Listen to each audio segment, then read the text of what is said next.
नमस्ते।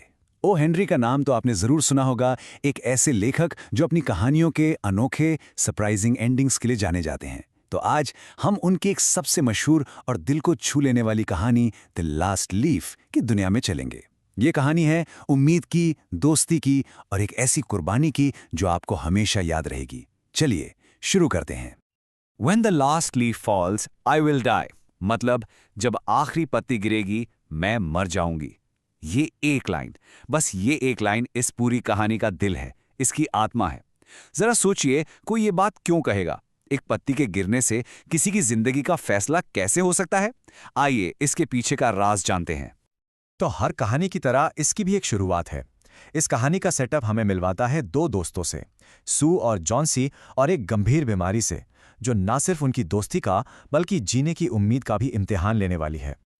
यहां स्क्रीन पर देखिए, ये है हमारी कहानी के दो मुख्य किरदार। एक तरफ है जॉन्सी, वो एक यंग आर्टिस्ट है, लेकिन उसे निमोनिया हो गया है और अब वो बिल्कुल हार मान चुकी है, होपलेस हो गई है। और दूसरी तरफ है उसकी दोस्त सू, वो भी एक आर्टिस्ट है और अपनी दोस्त की हालत देखकर बहुत परेशान है, लेकिन वो हिम्मत नहीं हारती। वो एक्टिव है और जॉन्सी की मदद करने की हर मुमकिन कोशिश कर रही है। एक ने उम्मीद छोड़ दी है और दूसरी उम्मीद दिलाने की कोशिश कर रही है। If she doesn't want to live, medicines will not help her.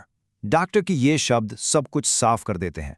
वो कहते हैं कि दवाइयाँ बेकार हैं अगर मरीज खुद जीना ही ना चाहे। इसका मतलब साफ है, जॉन्सी की असली बीमारी उसके जिस्म में नहीं, उसके मन में है। उसने जीने की इच्छा ही छोड़ दी है। अब यहाँ से कहानी में टेंशन बढ़ना शुरू होता है। जॉन्सी अपने दिमाग में एक अजीब सी बात बिठा लेती है, एक ऐसी जिद जो उसकी जिंदगी के लिए एक उल्टी गिनती, एक काउंटडाउन शुरू कर देती है। बिस्तर पर लेटे लेटे जॉन्सी के नज़र बस खिड़की के बाहर एक पुरानी बेल पर टिकी रहती है। पतझड़ का मौसम है और उस बेल की पत्तियां एक एक करके गिर रही हैं। और जॉन्सी क्या करती है? वो उन गिरती हुई पत्तियों को गिनना शुरू कर देती है, लेकिन उल्टी गिनती। 12, 11, 10। और आप इमेजिन कर सकते हैं हर एक गिरती पत्ती के साथ सू का दिल कैसे बैठ जाता होगा। 5, सिर्फ 5। उस बेल पर जहां सिर्फ 3 दिन पहले 100 से भी ज्यादा पत्तियां थी, अब सिर्फ 5 रह गई हैं। हर गिरती पत्ती जॉन्सी की उम्मीद को भी अपने साथ नीचे गिरा रही है। और जॉन्सी का मानना है कि जब आखिरी पत्ती गिरेगी, वो भी चली जाएगी। जब लगता है कि सारी उम्मीदें खत्म हो रही हैं, तभी कहानी में एक नए, बहुत इंपॉर्टेंट किरदार की एंट्री होती है। ये हैं बहरम। वो एक 60 साल के पेंटर हैं जो उन्हीं की बिल्डिंग में नीचे रहते हैं। एक गुस्से वाले, थोड़े संकी और एक फेल आर्टिस्ट जिनका एक अधूरा सपना है। उसकी पूरी जिंदगी का सपना एक मास्टरपीस यानी एक शाहकार पेंटिंग बनाना था, लेकिन यह हमेशा एक सपना ही बना रहा। इस एक लाइन में बैरमन के किरदार का पूरा दर्द है। वो हमेशा से एक ऐसी कलाकृति बनाना चाहते थे जिसे दुनिया याद रखे, पर 60 साल की उम्र तक वो ऐसा नहीं कर पाए थे। इस अधूरे सपने को याद रखिएगा, क्योंकि यही कहानी का रुख बदलने वाला है। अब कहानी उस मोड़ पर आ पहुंची है जहां से सब कुछ पलटने वाला है।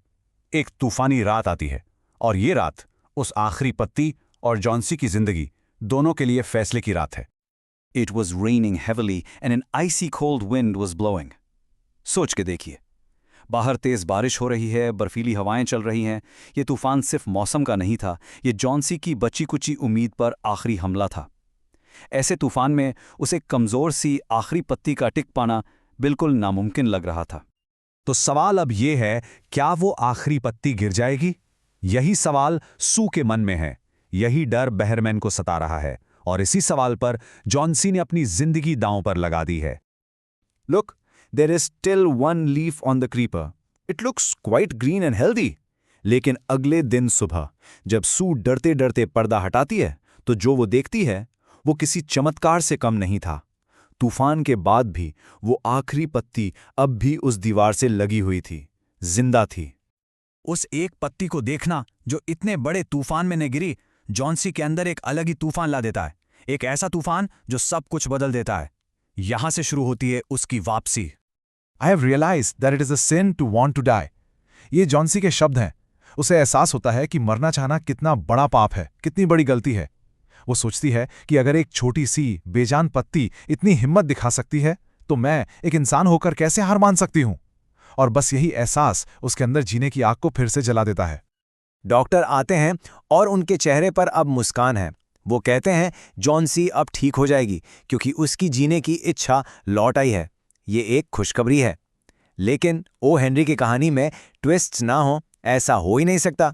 इसी खुशखबरी के साथ एक बहुत बुरी खबर आती है।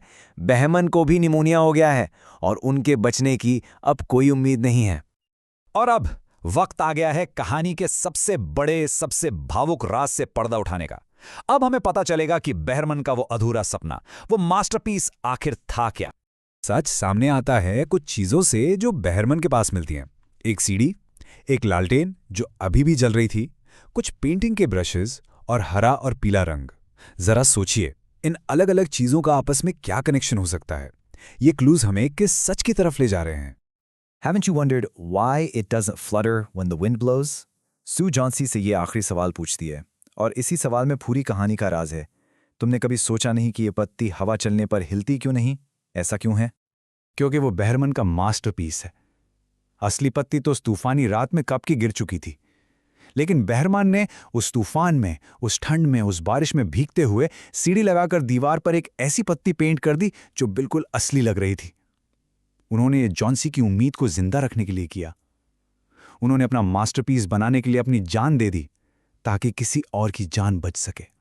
तो आखिरी सवाल ये है, बहरमन की पेंटिंग को एक मास्टरपीस क्या चीज बनाती है?